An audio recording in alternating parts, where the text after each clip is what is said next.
Hello friends, பார்த்தீங்கன்னா பொங்கல்லாம் சிறப்பாக முடிஞ்சு. மாட்டு பொங்கல், கன்னி பொங்கல் நீங்கள் விளையாட்டு போட்டி நீங்கள் நைட்டு தான் நான் வீடியோ எடுத்துக்கிட்டு இருக்கேன்.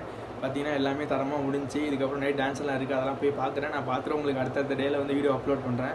பார்த்தீங்கன்னா கிளாம்பாக்கத்தில் சொல்லியிருந்தேன். பார்த்தீங்கன்னா ஒரு திருவிழா மாதிரி அவ்வளோ அருமையாக இருந்துச்சு. நான் இது வரைக்கும் நான் வந்து கோயம்புத்தூர்லேருந்து கூட வந்திருக்கேன். இந்த மாதிரி இருந்தது கிடையாது. கூட்டம் இருக்கும்.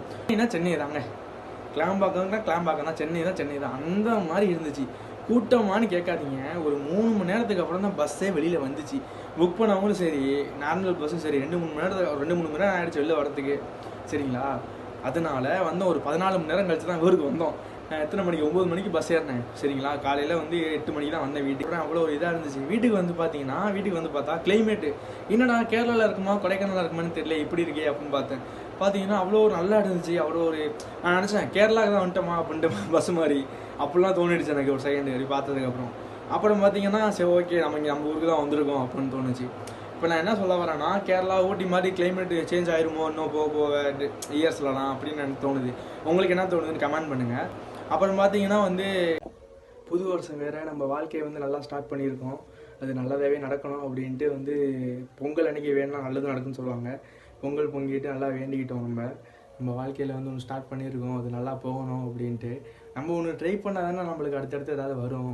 இப்போ நம்ம வந்து ஒன்று ட்ரை பண்ணுறோம், சரி ஓகே இது கரெக்ட் இல்லையா, சரி ஓகே அதை மாற்றிக்கோ. நம்மளுக்கு ஒன்று ஒரு வே வரும் பார்த்தீங்கன்னா, அது வரைக்கும் நம்ம ட்ரை பண்ணிக்கிட்டே இருப்போம்.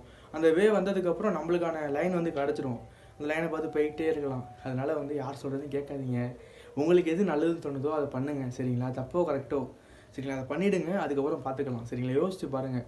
4 பேர் சொன்னாங்கன்னா அவன் ஏன் சொல்கிறான்னு யோசிங்க. அதில் வந்து தப்பு இருந்துச்சுன்னா அவன் சொல்கிறத கண்டுக்காதீங்க. நீங்கள் பண்ணுறது கரெக்ட் போயிட்டே இருங்க. அவ்வளோதான். உங்களுக்குன்னு ஒரு வே உருவாகலையா, வே உருவாகிற வரைக்கும் ட்ரை பண்ணிக்கிட்டே இருங்க. சரிங்களா? கண்டிப்பாக ஒரு 1 மாதமோ 2 மாதமோ உங்களுக்குன்னு ஒரு வே உருவாகும். நீங்கள் கும்புற காடு, நான் கும்புற முருகன். சரிங்களா? அது மாதிரி உங்களுக்குன்னு ஒரு காட் இருப்பாங்களே, அவங்க வந்து பாசிட்டிவாக நீங்கள் திங்க் பண்ணிக்கிட்டே இருக்கிறப்ப ஏதோ பண்ணுறான் அப்படின்ட்டு உங்களுக்கு பாசிட்டிவாக ஆக்கி விட்ருவாங்க. அதனால தான் சொல்கிறேன், நீங்கள் நல்லா இருக்கணும், நீங்கள் சம்பாதிக்கணும், மற்றவங்களும் நல்லா இருக்கணும்னா உங்கள் ரூட்டில் போங்க. உங்களுக்கு என்ன தோணுதோ அதை மட்டும் பண்ணுங்கள். அப்போ தான் வாழ்க்கையில் ஜெயிக்க முடியும். இதுதான் 2026 பொங்கல் என்னோட அட்வைஸ்.